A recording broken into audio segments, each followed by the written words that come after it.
السلام عليكم ورحمة الله وبركاته. أهلا بيكم في فيديو جديد. النهاردة إن شاء الله هنتكلم عن فيديو ما أعتقدش هتلاقوه على اليوتيوب بإذن الله.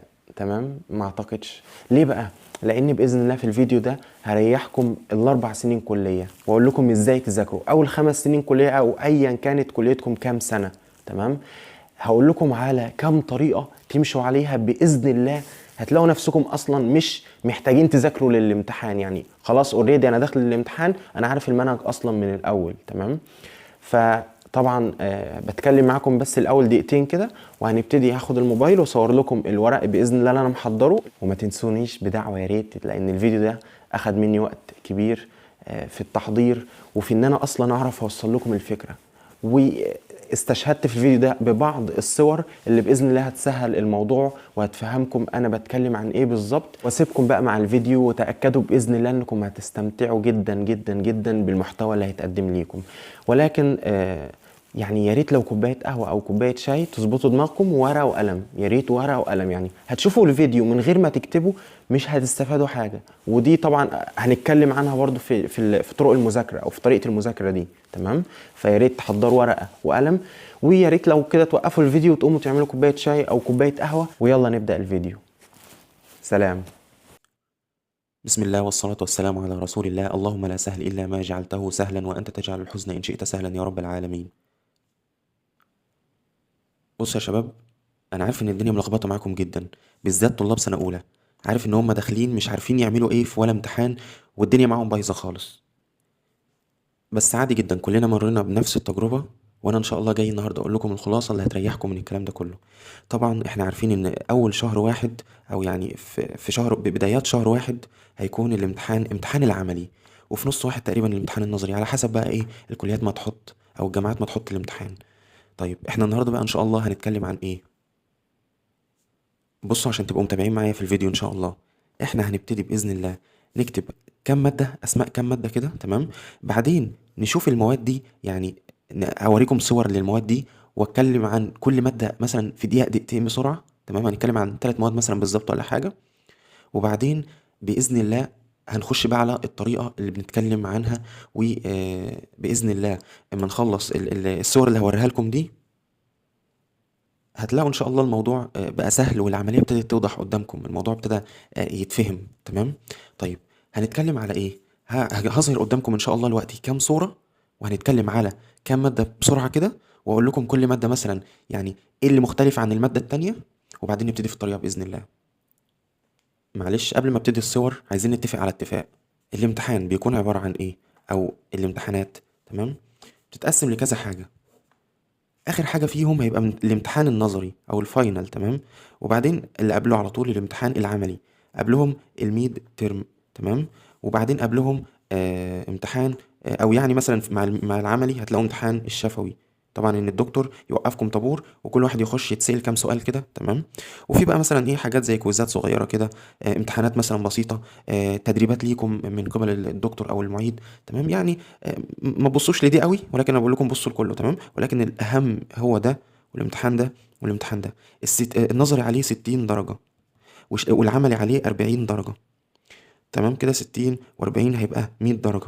ايه ده؟ طب لا لا معلش انا اسف، انا اقصد اقول يعني ده هيبقى عليه مثلا في حدود 15 درجه. يعني من الاخر النظري واخد لوحده 60 درجه، وال40 الباقيين بقى متقسمين مع العملي والميد ترم. نقول مثلا الميد ترم 15 درجه، يتفضل كده 25 درجه.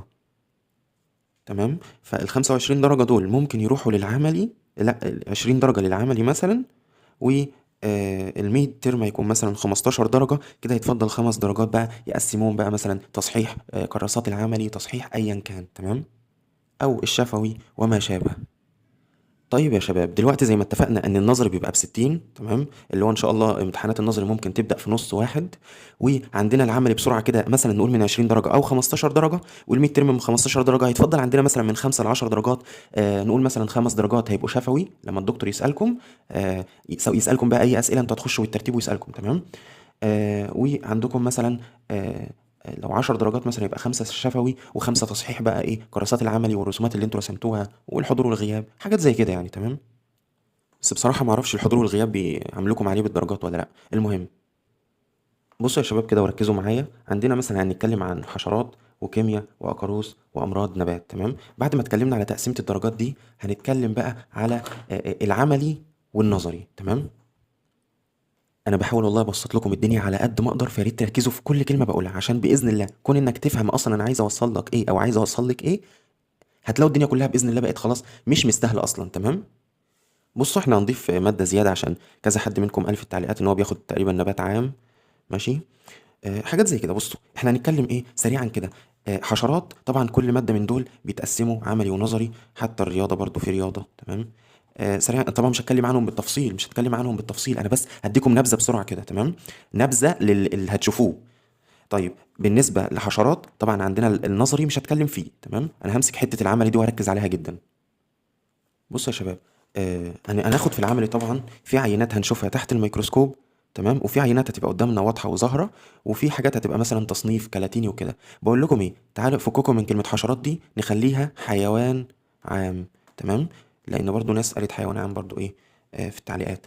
طيب حيوان عام دي خلينا متفقين ان حيوان عام دي ونبات عام، والمواد اللي هي في سنه اولى اصلا هي مواد مش اساسيات. مثلا ما بيقولش اساسيات كذا الا مثلا لو هيدي اغذيه فتقريبا بيقول اساسيات الصناعات الغذائيه والالبان وهكذا. هو هنا بيقول عام، بتدرسوا كل حاجه جنرال كل حاجه. تمام. وكذلك الامر مع نبات عام. بتبتدوا بقى ان شاء الله في الترم الثاني، وطبعا بتختلف اكيد من جامعه لجامعه، ولكن انا بالنسبه لي كعين شمس بتبتدي مثلا في الترم الثاني بتدرس بقى الاساسيات، اساسيات مثلا الانتاج الحيواني، اساسيات الانتاج النباتي وهكذا. طب انا استفدت ايه من الكلام ده او هيفيدني في ايه؟ ركزوا في الكلمتين دول. احنا هنا بنبتدي ندرس الاساسيات عشان بناء عليها ان شاء الله هنشوف احنا مايلين لانهي قسم. فبالتالي في سنه تانية الترم الاول مثلا كعين شمس تخصص، او القاهره مثلا الترم الثاني تخصص. والله اعلم بقى الجامعات هيكون تخصصهم الترم الاول ولا الثاني، ولكن انتوا في اولى بتدرسوا كل حاجه عام او اساسيات معينه بيزك كده، لحد ما ان شاء الله تيجوا في سنه تانية تتخصصوا. تمام. او على حسب الجامعه بتاعتكم بتتخصص امتى. طيب انا برضو عايز اعرف انا هستفاد ايه من الكلام ده. طيب احنا عارفين ان اي ماده بيبقى ليها عملي ونظري. ممكن بقى مواد الله اعلم شاذه ملهاش ايه عملي، وانتوا هتبقوا اكيد عارفينها، ولكن انا بتكلم عن المواد اللي فيها المشتركه كعملي ونظري. طبعا احنا عارفين ان الحيوان العام طبعا الحيوانات هتبقى مملكه الحيوان اللي هو تصنيفها يبقى كينجدوم انيماليا. انا مش بشرح. تمام. ركزوا بس في اللي انا بقوله. هيبقى مثلا كينجدوم انيماليا هتتقسم مثلا الحيوانات دي لكذا حاجه. تمام. اللي هي مثلا هتبقى مش عارف اوردر وبعدين فاميلي والسبيشيز اللي هي الانواع والحاجات دي كلها. تمام. انتوا هتستفادوا ايه من التصنيف؟ هقول لكم دلوقتي، ولكن احنا اتكلمنا على ادي تصنيف اللي هو زي ما انا قلت لكم عليه، اللي هو المملكه ومش عارف الحاجات دي كلها، مملكه الحيوان النبات وهكذا. تمام. طيب اما العينات هتبقى العينات موجوده قدامكم في العرض وانتوا هتشوفوها. طب ايه فايده العينات دي؟ انا بتكلم كفايده في الامتحان، انا يعني هعرف اعمل الحاجات دي ازاي ان شاء الله او اعرفها ازاي. بصوا اول حاجه الميكروسكوب، هتلاقوا ان شاء الله محطين لكم ميكروسكوبات فيها مثلا ذكر الاسكارس او انثى الاسكارس. تمام. هتشوفوا من خلال مثلا العينات لما تطلعوا باذن الله في امتحان العملي هيبقى قدامكم كده العينات مثلا محطوطه. هتبتدوا انتوا معاكم ورقه. تمام. ركزوا عشان تعرفوا الامتحانات بتيجي ازاي. معاكم مثلا ورقه، هتروحوا على اول عينه مثلا هيقول لك امامك مش عارف عينه كذا، مثلا قول لي تصنيفها، فانت مثلا تكتب ان ده كينجدم انيماليا مش عارف ده تبع مملكه مثلا الحيوان. تبدا بقى تنزل تحت مملكه الحيوان مثلا تحت مملكه مش عارف ايه لحد ما تجيب النوع مثلا بتاع ايه التصنيف ده. تمام. العينات مثلا ممكن يجيب لك سمكه معينه او نوع من الاسماك، وانت مثلا تقول دي سمك بوري، سمك اللي هو البلطي ايا كان. تمام. اما بالنسبه للعينات اللي تحت الميكروسكوب فهو بيجيب لك بقى الحاجه الدقيقه جدا اللي مش باينه. تمام. هتبص عليها من خلال الميكروسكوب، تبتدي تتعرف عليها وتحل في امتحان العملي. طب ماشي، ما انا برضو انا عايز اعرف احل الحاجات دي ازاي او هذاكر الحاجات دي ازاي. احنا طبعا طبقنا على ماده واحده، احنا مش هنتكلم في ده كله، ولكن عرفنا ان الامتحان بيبقى عملي ونظري. العملي بيجي كذا حاجه، ممكن يجي مظهر حتى اصابه، يجي مثلا حاجه اي نبات مثلا في ذبول في ايا كان ويقول لك ايه ده. تمام. طب ايه اللي يسبب له ذبول؟ هل هو مثلا مرض فطري؟ هل هو مثلا مرض بكتيري؟ هل هي حشره؟ وخلوا بالكم انتوا كمان بتدرسوا فين في امراض النبات. تمام. او هي تقريبا كان عندكم اسمها نبات عام. نبات عام. تمام. تدرسوا في نبات عام بيجي مثلا تحت الميكروسكوب يرسم عديسه ويقول لك ايه الشكل ده، فتقول له مثلا ده شكل عديسه. تمام. اللي هي العديسات اللي في النبات، مثلا يرسم لك بريديرم. تمام. مش عارف اندوسبيرم والحاجات اللي هي في النبات دي. تمام. عشان كده يا جدعان بقول لكم ركزوا في عينات الميكروسكوب جدا جدا جدا. اما انت عامل الفيديو بناء عليه لما عمال ركزوا. انا ان شاء الله يعني هحاول بس الصفحه دي وهجيب لكم صفحه جديده ابتدي بقى اقول لكم تتعاملوا ازاي مع عينات ان شاء الله الميكروسكوب والعينات اللي هي بتاع التصنيف والحاجات دي كلها. بسم الله نبدا على بركه الله. ولكن ايه، عايزين نشوف بس احنا ناسيين حاجه هنا تاني ولا لا. نبدا. طب ناخد الكيمياء مثلا. الرياضه الاول. بصوا يا جدعان، انا طبعا بديكم بس ايه نبذه سريعه عن الكلام ده كله، وهحاول ان شاء الله الصفحه ابتدي اقول لكم تتعاملوا مع المواد سريعا كده ازاي. تمام. ولكن عشان برضو نبقى خلصنا ناخد مثلا الرياضه. تمام. بصوا يا جماعه، الرياضه عباره عن قانون. تمام. قانون بيتطبق. تمام. قانون بيتطبق. ماشي. على فكره بس عشان ايه ما كنتش بقول كلام من فراغ وخلاص. حرفيا الرياضه دي كانت عقده حياتي في اولى. تمام. جيت في تانية الحمد لله كنت بشرحها على ما اتذكر، يعني كنت بشرحها للطلاب. تمام. عملت جروب على الواتس من كرم ربنا يعني، وابتديت اشرح للطلاب الماده اللي هي كانت عقده حياتي. ابتديت اشرح لهم المصفوفات ومش عارف المحددات والحاجات دي كلها. تمام. الموضوع انا بقول لكم سهل جدا جدا جدا، واقول لكم ان شاء الله تتعاملوا مع المواد سريعا ازاي، بس مش هتكلم عن الرياضه، فايه هقولها لكم سريعا كده في نفس الصفحه. تمام.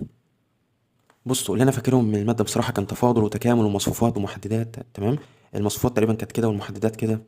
وكان التكامل عكس التفاضل، حاجات زي كده. ماشي. ومشتقة اي رقم بصفر. الموضوع والله يا جدعان بصوا بالله عليكم في الماده دي بالذات، اصل انا مش هقعد اشرح لكم، انا مش هشرحها، انا بوريكم بس ايه الليله دي في الماده. اما باقي المواد ان شاء الله هقول لكم بتتذاكر ازاي. تمام. بص يا شباب سريعا كده، ادي مثلا المحددات. تمام. ادي محدد. ادي مثلا 3 في 4 ب 12. 1 في سالب 2 بموجب 2 عشان سالب في موجب بسالب. تمام. ويبقى هنا آه، احنا بصوا بنقول الاول ناقص التاني. تمام. اللي هو مثلا 3 في 4 ب 12 ناقص التاني اللي هو سالب في موجب بسالب 2 في 1 ب 2. هنكتب هنا سالب 2 صح؟ طب ما هو سالب في سالب المهم دي هتتعوض عنها بموجب. تمام. فهيبقى 12 و2 14. نيجي على اللي تحتها بسرعه كده، ادي 5 في سالب 1 بسالب 5 و2 في 3 ب6. تمام. بس نحط الناقص بينهم اهو. ماشي. اذا عندنا 5 في سالب 1 بسالب 5 ناقص 2 في 3 ب 6. طلع عندنا الناتج سالب 11. ودي بقى ده محدد ثلاثي. تمام. بعمل موجب سالب موجب وابتدي يعني بتاخد شويه شغل، ولكن هي زيها زي اللي فاتت دي. تمام. مسألة مثلا زي دي انت هترتب الاكس وبعدين مثلا الواي بعدين الزد بعدين الحد المطلق او الرقم اللي هيفضل هنا. تمام. وهتكتبوهم هنا كمحدد وبعدين هتحلوها كمحدد. انا عارف ان في ناس ممكن يقولوا طب احنا مش فاهمين، احنا عايزين حد يشرح لنا. انا بوريكم بس ادي المسائل قدامكم. صدقوني صدقوني الرياضه تافهه جدا. انا ما عرفتش اصلا قيمه ان هي تافهه الا لما انا ابتديت اشرحها للناس وابتديت افهمها ابتديت اتعلمها. تمام. خليت حد يشرحها لي شرحتها للناس ربنا كرمني فيها. تمام. معلش بقى عشان الفيديو بيطول مننا، مش عايز الفيديو يطول قوي. مش عايز اتكلم في رياضه تاني، ولكن احفظوا يا جدعان القوانين. احفظوا القوانين. القوانين هي اللي هتعرفوا تحلوا بيها ان شاء الله. تمام. طيب ناخد اخر مثال معانا دلوقتي قبل ما نبتدي بقى نقول لكم هتعملوا ان شاء الله الكيمياء. تمام. ومعلش بقى أنا كنت بقول تمام كتير، فالواحد عمال يعني اديني بستعجل عشان الحق اصلا اقول لكم المواد هنظبطها ازاي ان شاء الله. انا وقفت الفيديو بصراحه عمال افتكر الكيمياء كنا بناخد ايه في النظري، مش فاكر خالص بصراحه. اصل الحاجات دي من اولى يا جدعان وانا تالتة بحاول يعني. طب بصوا خلاصة الكيمياء هنركز ان شاء الله برضو على العملي، والنظري بقى انتوا يعني مش فاكره بصراحه خالص. يعني مش فاكر الكيمياء العامه دي كانت بتتكلم على تفاعلات ولا ايه بالظبط. طيب بصوا العملي كان بيبقى عباره عن ايه، عن مثلا تجربه. تمام. وشويه كلام نظري. شويه كلام نظري. ايه شويه كلام نظري ده؟ يعني بيجي لك ان شاء الله في امتحان العملي هيديك رقم او ايا كان انت هتخش تقعد في المكان اللي هتقعد فيه.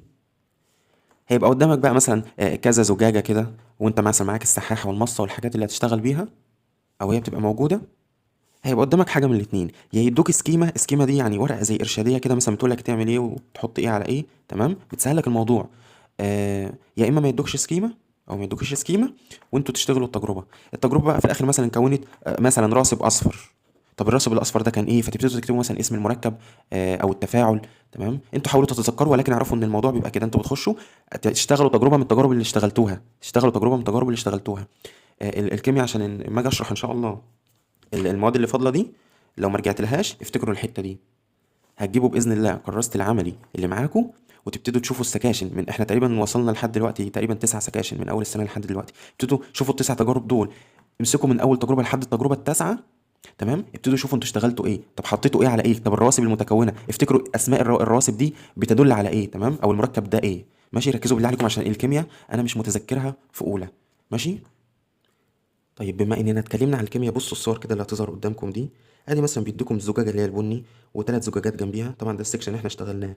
تمام. حطينا المركب. بصوا كده.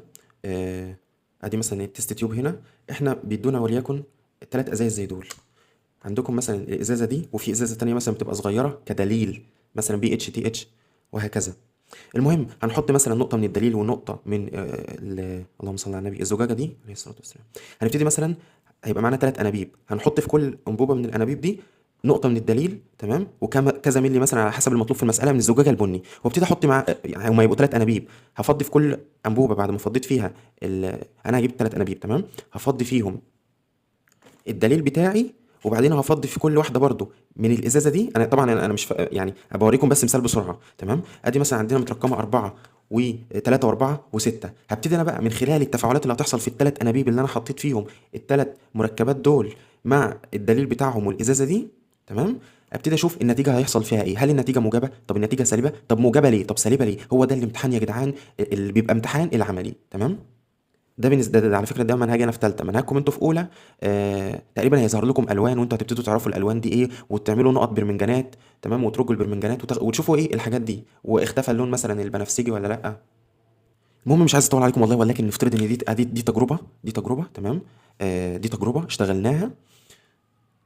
ادي يا جماعه هو سيكشن اهو، السيكشن قدامي 3 ازايز فضيتهم في التست تيوب، تمام، وعملت من خلالهم حصل تفاعل. والله طلعت مثلا الازازه رقم 4 عملت فوران، رقم 6 ما جرالهاش حاجه، رقم 3 مثلا كونت راسب. في بقى مثلا على الساخن وعلى البارد وهكذا. خلاص ابتدي اعرف الحاجات دي عباره عن ايه، طب مين اللي بيكون ده، ايه المركب اللي بيعمل ده، ايه المركب اللي بيسوي ده. فمن خلال ده انا اللي هكتب بقى في الامتحان ده حصل كذا كذا، اذا المركب كذا ولونه مش عارف ايه. هي الامتحان بيجي زي كده، تمام. ده اللي انا فاكره بصراحه، ومش عايز اطول في الماده دي، ولا ننقل بقى نشوف نذاكر ازاي ان شاء الله. هنمشي الأول على شوية أساسيات، آسف، تمام. أول حاجة إن عقلك أكبر من أي مادة حرفيا. لو بصيت أو لو حسست نفسك إن المادة دي صعبة، هتفضل طول عمرك شايف إن المادة دي صعبة، أو شايف إن المادة دي صعبة ومش هتعرفي تتقدمي فيها خالص. بصوا للموضوع إنه سهل جدا، وهنسهله مع بعض إن شاء الله دلوقتي.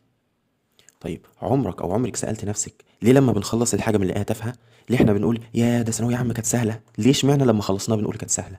ليه ما قلناش إن هي سهلة وإحنا في ثانوية عامة ذات نفسها؟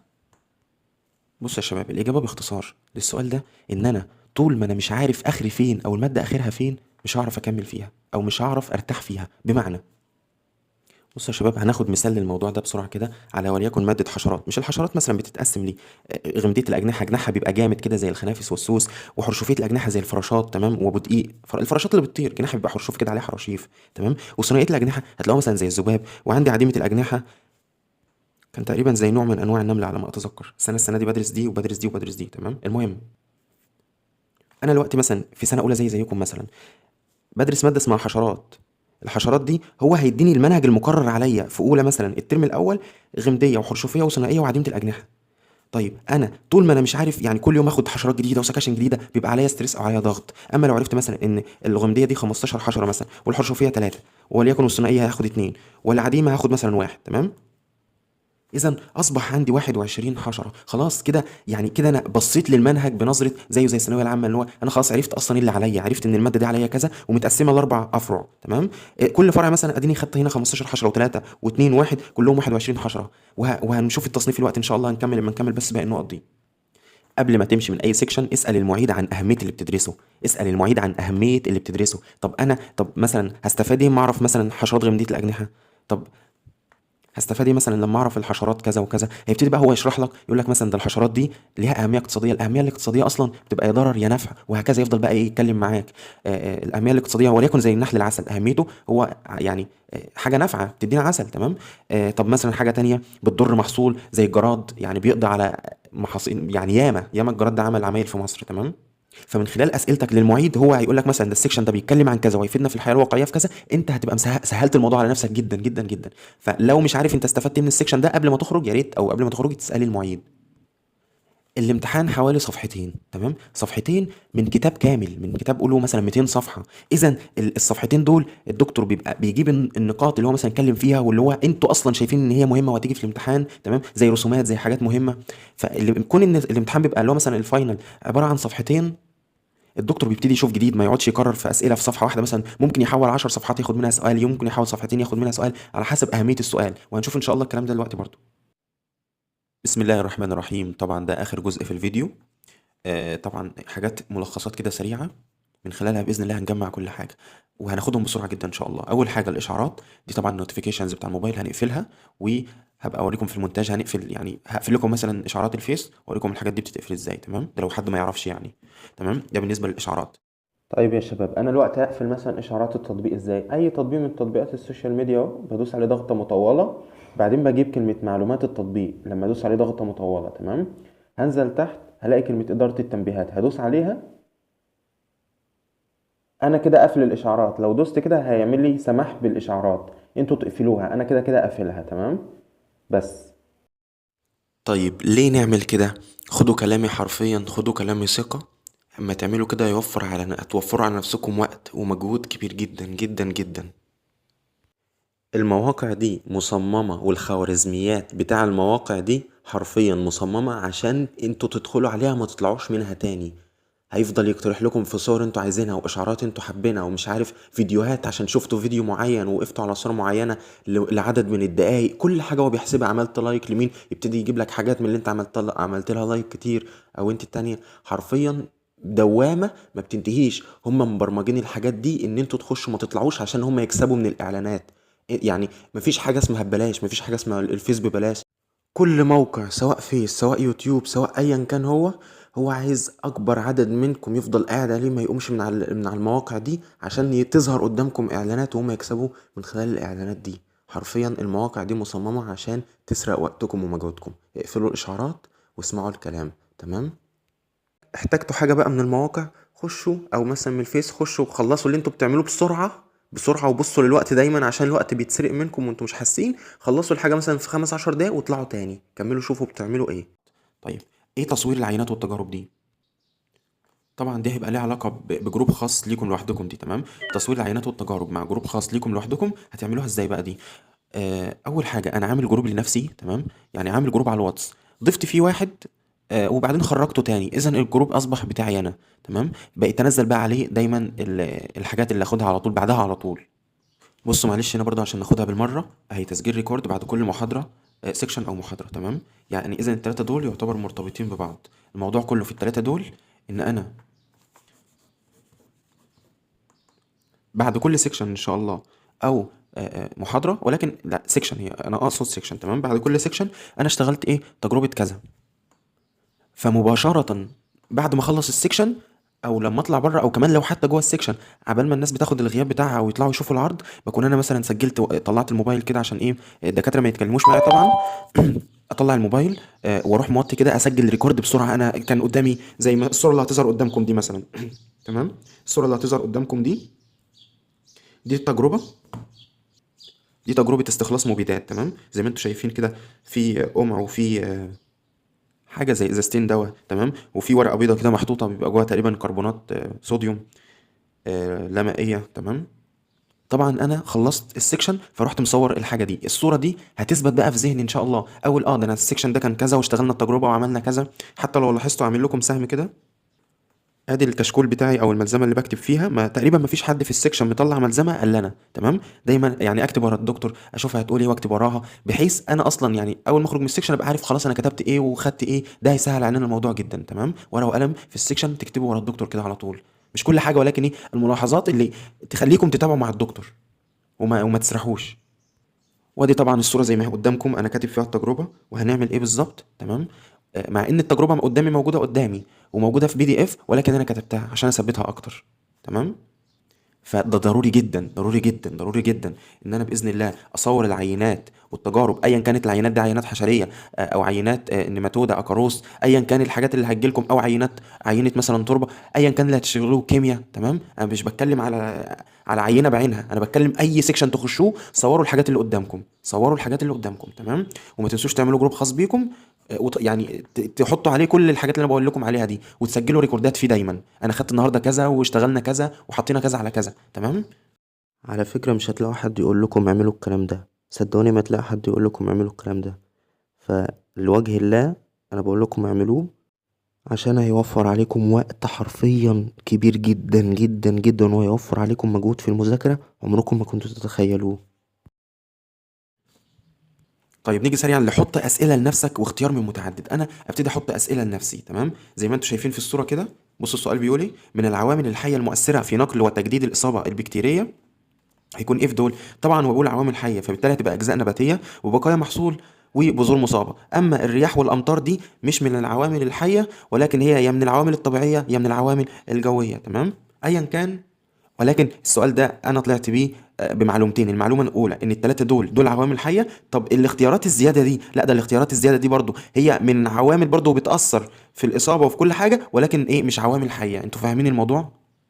فانتوا دايما لما تيجوا تذاكروا اي ماده زي السؤال اللي قدامكم ده، اكتبوا اسئله لنفسكم، اكتبوا في الاختيار من المتعدد اسئله زياده. تمام، انتوا مثلا اختاروا الاسئله الصح اللي انتوا حاطينها. طب والاسئله دي بتاعت ايه؟ ده هتفتح لكم سؤال تاني ان الرياح والامطار برضو بيعملوا اصابه، ولكن ايه، مش عوامل حيه. وهتفضلوا بقى ايه، هتلاقوا نفسكم بتفكروا. تمام، يعني انتوا خلاص اخدتوا الثلاثه دول، والاثنين دول بتوع يعني يعتبر بقوا سؤال تاني مستقل. انتوا حاطين سؤالين في سؤال واحد. دي الحاجه دي باذن الله هتثبت معاكم جدا، هتثبت معاكم جدا.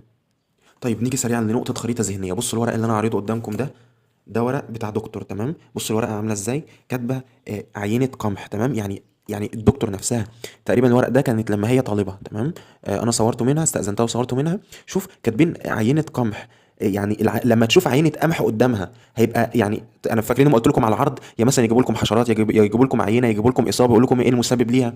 شوفوا الدكتور عامله ايه، كاتبه ما شاء الله عينه القمح. طب اللي بيصيب القمح قال لك مش عارف الصعيد، تمام، والحبوب الصغرى وسوسة المخزن. تمام، يعني هي وحتى رسمه على الحشرات، يعني ما شاء الله بجد مثبته لنفسها. ادي خريطه ذهنيه، هي ثبتت ان خلاص عينه القمح لو جت قدامها يبقى حاجه من الثلاثه دول. طب بتبدا بقى تعمل استثناءات، لا ده مش عارف، ده الصعيد دي مش مثلا، لا لسبب معين، وتستبعد مثلا الحبوب الصغرى، فبالتالي تبقى سوس المخزن، وهكذا. كل واحده منهم بيبقى ليها مثلا دلاله ان هي الحشره دي. طب لو بصيتوا في الصوره كده من تحت هتلاقوا كاتبه عينه لوز. يعني لو انا قدامي في العرض عينه لوز وانا بمتحن، كانت كاتبه لو يعني طريه وغير متفتحه هتبقى اللي عملت اصابه دوت اللوز الشوكيه. تمام، اما لو جافه هتبقى دوت اللوز القرنفليه. انا طبعا مش بشرح لكم منهج، ولكن بوريكم المذاكره بتبقى عامله ازاي. وادي دكتوره طبعا ما شاء الله اللي كاتبه الحاجات دي تقريبا، وهي طالبه الله اعلم. ولكن يعني شوفوا التنسيق ما شاء الله عامل ازاي. حتى كاتبه تحت ان 31 حشره منهم 15 حرشفيه و14 غمديه و2 ذات الجناحين.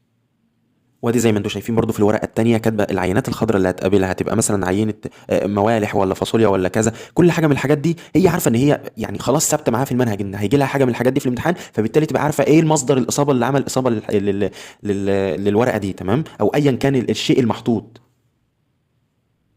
يا ريت يا جدعان تركزوا في الصورتين دول، او ترجعوا سنه كده وتركزوا فيهم تاني، وبصوا فعلا شوفوا الشغل بيتعمل ازاي، شوفوا التنسيق والخريطه الذهنيه بتتعمل ازاي. بصوا يا جماعه على ذكر الخريطه الذهنيه، ركزوا كده في الورقة دي لما سكاشن الأقاروس كلها. تمام، يعني مادة كاملة اسمها نيماتودا وأقاروس، يعني نصها أقاروس ونص تاني نيماتودا. ادي الورقة دي لما نص المنهج. تمام، ابتديت بالكلاس أراكنيدا، سب كلاس أكاري، باراسيتي فورمس وأكاري فورمس. تمام، وبعدين جاماسيدا وأكسديدا، وابتديت بقى أقسم.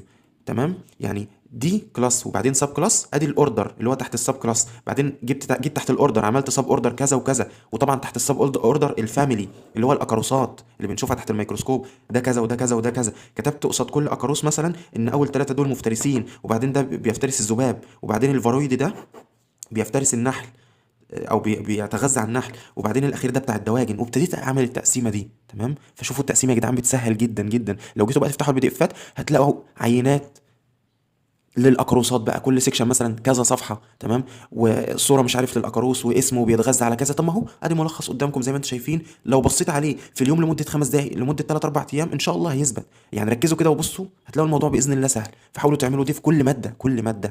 ما بتكلمش على يعني، طب انا مثلا دلوقتي باخد ماده نبات، ده انا اعمل مثلا اكتب فوق كده كلمه نبات، النبات دي متقسم جزئين. تمام، اللي هي ماده نبات عام دي. وبعدين ابتدي اشوف اول جزء في كام نقطه مهمين او كام نقطه رئيسيين، ابتدي افرع منهم. تمام يا جماعة، النقطة دي مهمة، الله يبارك لكم، ركزوا عليها جدا، ركزوا في كل كلمة بتتقال، حرفيا هيفرق معاكم لمدة يعني طول الكلية. طول الكلية الحاجات دي بإذن الله هتفرق معاكم. طيب نشوف الحاجة اللي مش مستاهلة شرح كتير زي دي، الكتابة ورا الدكتور. تمام، أو الكتابة ورا الدكتور لزيادة التركيز. طب بمعنى إيه؟ طب سريعا كده، الوقت الدكتور مثلا بتشرح كذا جزئية، كذا سلايد عمالة تعدي في الشرح. تمام، لو هي مثلا بتشرح على، انتوا معايا يا جماعه، لو هي مثلا ايه الدكتور بتشرح على الداتا شو، هتفضل هي بتعدي، يعني الصفحه خلاص خلصت بتنقل على اللي بعدها، انتوا اصلا مش هتبقوا مركزين. اما لما تبداوا معاها مثلا هي بتتكلم على كذا، تكتبوا وراها النقطه الاساسيه، تبتدوا مثلا تكتبوا العناوين الرئيسيه اللي هي بتقولها وتركزوا معاها في المحاضره او في السكشن، هتبتدوا والله ده الدكتور بتشرح لنا كذا واتكلمت عن كذا وكذا وكذا، تمام. والوقت في النقطه دي هتلاقوا نفسكم انتم مركزين ومتابعين معاها، على عكس بقى ما تكتبوش وراه وتفضلوا مركزين او تبصوا على المحاضره، هتلاقوا نفسكم اصلا يعني طب هتبقوا نسيتوا اللي هي قالته اصلا من الاول.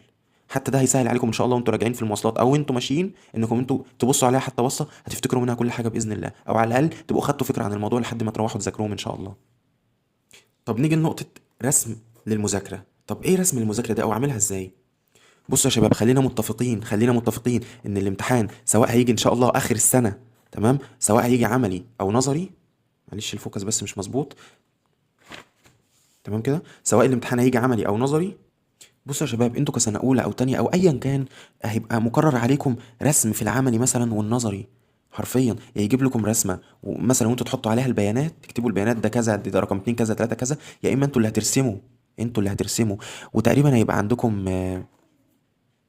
عندكم في منهج تقريبا في الضفدعه تقريبا على ما اتذكر لاني مش فاكر بصراحه، هتدرسوا الجهاز مش عارف الهضمي والجهاز العصبي ومش عارف تقريبا والجهاز الدوري، الحاجات دي كلها يا جدعان بتيجي في الامتحان انتوا بترسموها وبتحطوا عليها بيانات، وبيجي اخر السنه بتيجي رسومات حشرات انتوا يعمل لكم بالسهم ويقول لكم ايه الحته دي، او مثلا يقول لكم ارسموا، بس في الغالب ممكن يجي لكم رسمه جاهزه ان شاء الله. اما العملي يعني بترسموا، تمام. فالله يبارك لكم لما تيجوا تذاكروا ارسموا مرنوا نفسكم من دلوقتي، حتى لو مش عشان الامتحان. لما مثلا انا باجي اذاكر فسيولوجي نبات او مورفولوجي مثلا، ادي النبات، ثواني سريعا كده يا شباب، ادي مثلا نفترض ان دي نبات، تمام.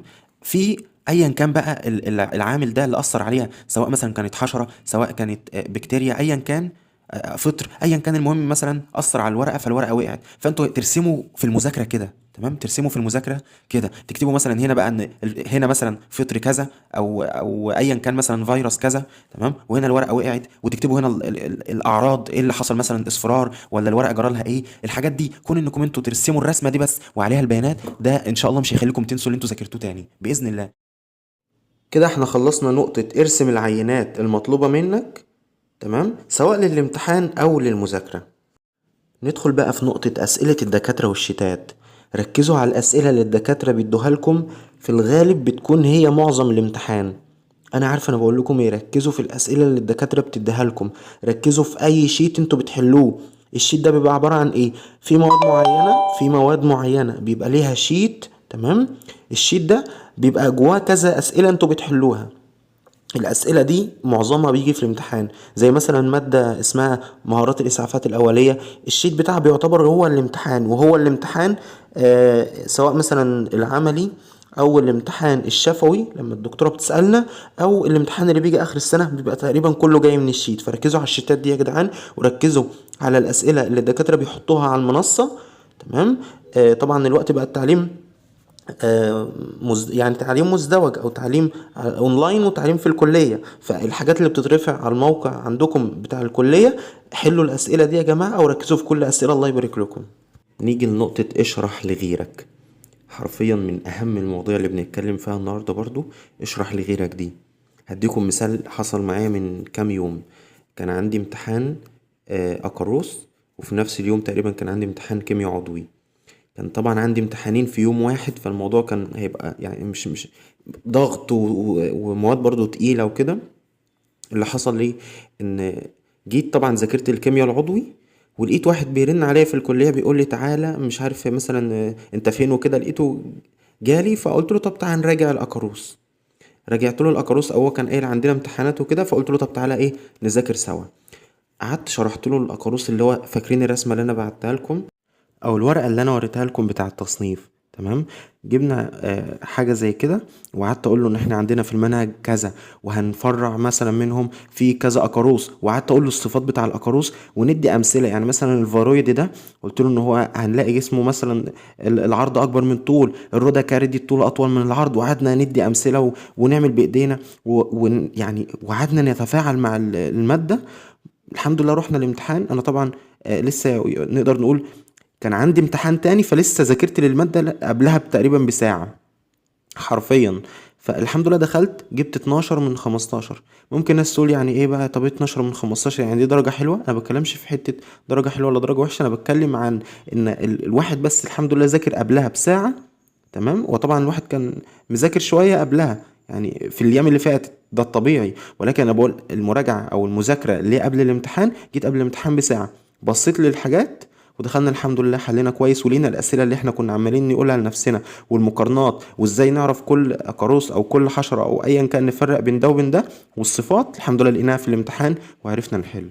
فكون انك تشرح او انك تشرحي لحد، حرفيا ده بيثبت في دماغك انت قبل ما يثبت في دماغه هو الحاجه اللي انت بتشرحيها. تمام. ده اللي حصل معايا في اقاروس وفي رياضه برضو. هناخد هنا هنتكلم عن موضوعين، وهو اكتب اللاتيني قصاد مثلا الحشرة بالعربي ووصل لخبطهم ووصل. وهنتكلم عن ايه اللي هتشوفه تحت الميكروسكوب. ركزوا معايا بالله عليكم. اول حاجة هنتكلم عن ان انا لما اجي اذاكر اللاتيني او اجي اثبت حاجة صفة معينة، بعمل ايه؟ باجي مثلا في نص الصفحة او باجي في الصفحة بقسمها نصين زي اللي هو وصل. تمام. اكتب اسماء الحشرات متلخبطة، والناحية التانية صفات كل حشرة. مثلا الحشرة دي او الاكاروس ده مثلا عنده اضمحلال في الرجل الرابعة، ده مثلا ده عنده اي صفة، ده مثلا اجزاء الفم امامية، اجزاء الفم بطنية، الحاجات دي كلها. تمام. اكتب كل صفة برضو متلخبطين، ابتدي بقى اوصل. طب مين اللي اجزاء فم بطنية؟ ده كذا. طب مين مش عارف اللي الصفيح عنده ده مين اللي الصفيحة عنده جذعية؟ وهنبتدي بقى ايه الحاجة دي. انتوا اصلا لما تحطوا اسئلة لنفسكم وتيجي في الامتحان تقولوا مثلا، تلاقوا مثلا السؤال ايه الاكاروس اللي مثلا الصفيحة التناسلية عنده جذعية. ده انا مش عارف، كنت عارف ان الاكاروس ده اسمه كذا. طب مش عارف صفة تتميز هي انتوا كده عملتوا اسئلة لنفسكم بقى، جاب لكم بقى في الامتحان وصل، جاب لكم اختر صح وغلط. هتبقوا انتوا الحمد لله بفضل الله بالنقطة اللي انتوا عملتوها دي ان شاء الله هتبقوا ضمنتوا اسئله، سواء بقى جالكم في الامتحان السؤال ده بصيغه صح وغلط، صيغه وصل، صيغه اختر، الحاجات دي كلها هتسهل عليكم. شايفين الثلاث عينات اللي قدامكم دول عينات الاكاروسات. تمام. من ضمن الكذا اكاروس اللي انا وريته لكم في الصوره، كانوا حوالي يعني نقدر نقول مثلا حاجه و20 قريبين من 30 حاجه زي كده. فكون مثلا نفترض ان هم 30 اكاروس مثلا. عندك في مادة واحدة متقسمة لنيماتودا وأكاروس. تمام. مادة واحدة متقسمة لنيماتودا وأكاروس، وعندك الأكاروس لوحديه 30 عينة هتشوفها تحت الميكروسكوب.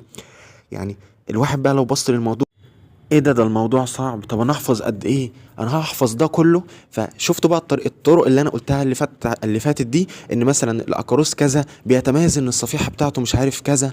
وهو ده اللي هيفيدكم بقى اما تبصوا تحت الميكروسكوب، اما يجي مثلا سؤال في الامتحان، سواء في العملي سواء في النظري. والله الحاجات دي باذن الله هي اللي هتسهل عليكم. طيب ندي مثال بقى على صوره من الثلاث صور دول، وليكن اللي على الشمال خالص.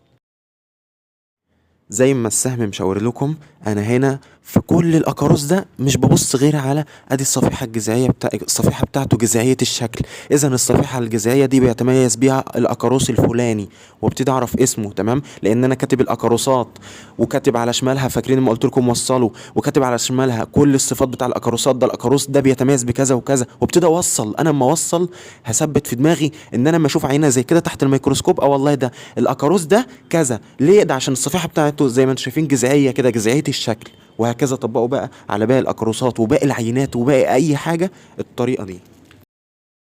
بصوا كده على العينتين دول. دي مثلا جاي لكم في العرض حاجات زي كده. انتوا اصلا اما تبصوا اللي هو مش هتقدروا تميزوا هي الحشره دي. تمام. او هي عباره عن ايه. انا مش فاهم حاجه. ده اللي هيحصل حرفيا. عشان كده اما تيجوا تذاكروا من الPDF ان شاء الله او ايا كان مصدر المذاكره، دايما اما تبقوا في السكشن صوروا العينات زي ما انا مصورها كده، لان هي دي اللي هتجيلكم على العرض. اما الحشرات اللي انتوا بتذاكروا منها او ايا كان العينات اللي انتوا بتذاكروا منها في الPDFات، بيبقى صورتها واضحه، مثلا ان هم منزلينها الدكاتره من على النت، بيبقى جودتها HD. اما العينات دي فهي عينات قديمه زي ما انتم شايفين. تحسوا ان مثلا الحشره اصلا الوانها بتتغير وهي بتبقى صغيره جدا. فانت لازم تدقق في العينات اللي قدامك وتصورها بالموبايل زي ما انا مصورها كده. تمام. وتعرف ايه والسكشن ده عباره عن ايه. زي الحشرتين دول طبعا حشرات جناحها غمدي. فاكرين الورقه اللي انا وريتها لكم، اللي هو احنا بنتكلم على حشرات واخدين مش عارف في الحشرات مثلا 13 حشره جناحها غمدي، و12 حشره جناحها حرشفي، ومثلا 2 ثنائيه الاجنحه. فبالتالي انا ببقى عارف انا بذاكر ايه، والحشرات دي عباره عن ايه، ولما تيجي في العرض اعرفها ازاي. دايما صوروا يا جدعان زي ما انتوا شايفين كده، واعرفوا ايه الصفه اللي بتميز كل حشره عن التانية. على فكره انا جايب لكم حشرتين انا عارف ان هما مش شبه بعض قوي، ولكن حرفيا في حشرات اللي هو من صغر حجمها ما بتبقاش عارفين ايه اللي قدامكم دي، فركزوا في النقطه دي جدا.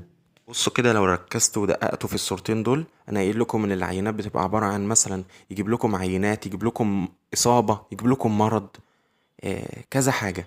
المهم بصوا العينتين دول، افرض هو مثلا جاب لكم عينة فول زي ما انتوا شايفين اللي هي على الشمال دي، ومتاكلة او يعني فيها ايه ثقوب. انتوا طب انتوا خلاص عارفين، فاكرين الورقة اللي انا وريتها لكم بتاع الدكتورة كاتبة مثلا ان عينة الفول بتصيبها كذا وكذا. طيب يعني اديكم بقى المثال عشان ما اقعدش اقول كذا وكذا والخبطكم. ادي الصورة اللي قدامكم على الشمال، لو جات لكم عينة زي دي، ايه الفرق بين اللي على الشمال واللي على اليمين؟